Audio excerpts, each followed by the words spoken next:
Dans cette vidéo, on va parler des molécules et des atomes. Et pour ça, on va utiliser cette boîte.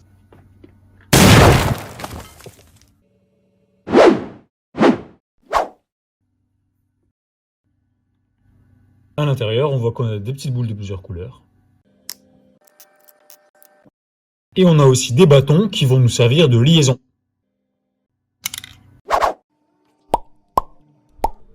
Alors, première chose, vous devez savoir que ces sphères, en fait, ça va représenter des atomes. Et chaque couleur va représenter un atome différent. Par exemple, en noir, ça va être l'atome de carbone. Son symbole, ça va être C. Pour l'atome rouge, c'est un atome d'oxygène. Et son symbole, c'est simplement un O majuscule. Pour le blanc, c'est l'atome d'hydrogène. De symbole grand H. Et la petite boule verte va représenter un atome de chlore.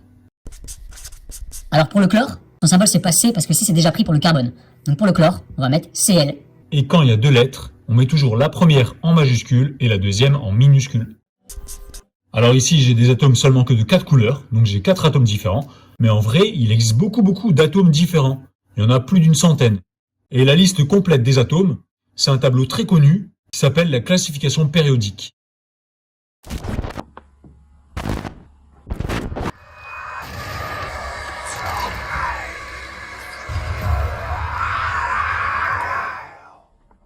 Ce tableau, vous l'avez sûrement déjà vu, sans savoir ce que c'est. Ça rassemble tous les atomes qui existent.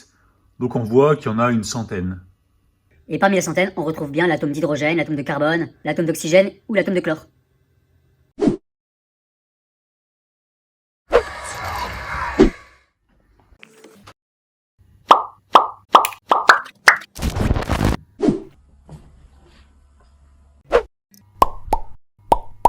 Cette boîte, ça va nous servir à construire des molécules. Donc pour commencer simplement, on va faire la molécule de dioxyde de carbone. Pour ça, je prends 3 atomes. Donc il m'en faut un noir et 2 rouges. Donc ça veut dire un atome de carbone et 2 atomes d'oxygène. Je vais les fixer entre eux, donc pour ça je vais prendre des liaisons. Voilà, on obtient cet objet, et ça s'appelle une molécule.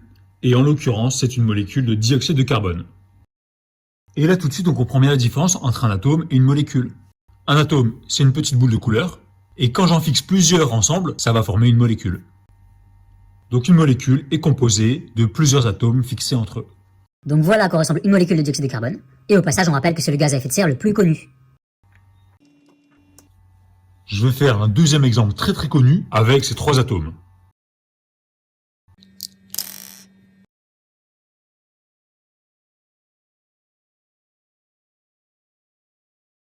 Et voici ce que j'obtiens, c'est la molécule d'eau.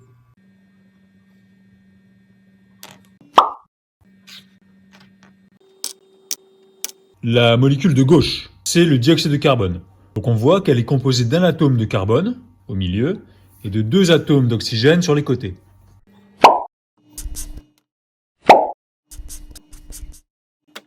Donc ici, c'est facile à comprendre que la molécule de dioxyde de carbone, elle va avoir pour formule CO2, puisqu'elle est composée d'un atome de carbone et de 2 atomes d'oxygène. Pour indiquer qu'il y a 2 atomes d'oxygène, on va mettre un petit 2 en bas, en indice. Par contre, quand il n'y a qu'un seul atome, comme le carbone, il n'y a qu'un atome de carbone, on ne va pas mettre le 1 pour simplifier l'écriture.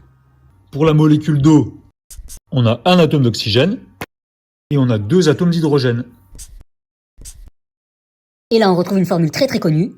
HHO, ça va donner H2O. Voilà, on a ici les 2 formules que vous devez connaître au collège. Très connue, donc c'est presque de la culture générale. Je vais faire un 3e exemple avec tout ça. On a ici la molécule d'éthanol. Donc là, il suffit de regarder les couleurs et de compter. On a 2 atomes de carbone, 6 atomes d'hydrogène et un seul atome d'oxygène. Donc la formule, c'est C2H6O. Pour le 4e exemple, je vais prendre 5 atomes. Voilà, on a ici une molécule de chloroforme. En chimie, ça va s'appeler le trichlorométhane. Donc la formule, CHCl3.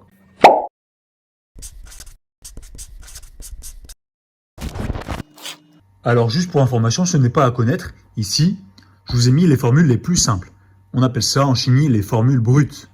Mais en chimie, il existe plusieurs types de formules selon ce qu'on veut faire. Par exemple, on peut écrire la formule développée du chloroforme.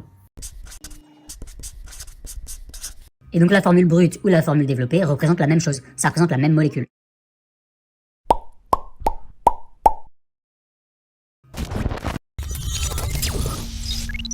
Alors, qu'est-ce qu'on doit retenir de cette vidéo? En fait, à ce stade, vous devez savoir faire deux choses.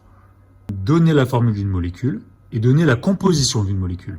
Ça veut dire que si je vous montre cette molécule-là et que je vous donne la consigne de me donner la composition de la molécule, eh bien il faudra répondre, la molécule se compose de 6 atomes de carbone et de 12 atomes d'hydrogène.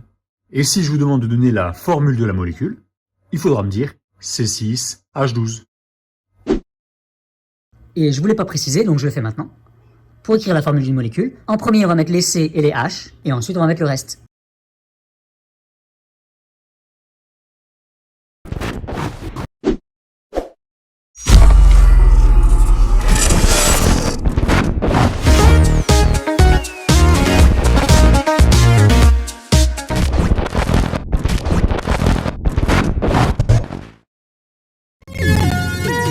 C'était vraiment très intéressant.